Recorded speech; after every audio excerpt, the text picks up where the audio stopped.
যদি তোমার মনে হয় শুধু লিখবে সেক্ষেত্রে শুধুমাত্র এই প্যারার মধ্যে থেকে লেখা যায়। আবার যদি বড় অ্যান্সার লিখতে হয় গোটা কবিতাটা দিয়ে একটা করে লাইন দিয়ে সবাই লিখে করতে হবে।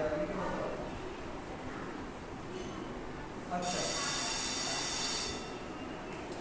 আর ঠিক আছে, তোমাদের এটা আমি পরের জিনিসে লিখে দেবো।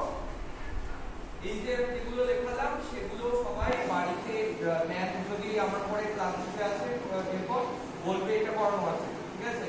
আর ম্যাথে যেও চেক করে নিতে পারো, খাতায় বাড়িতে সবাই টুকবে জিনিসটা, ঠিক আছে? কেউ খাতা রাখবে না, শুধুমাত্র বইয়ে আছে বলে আমি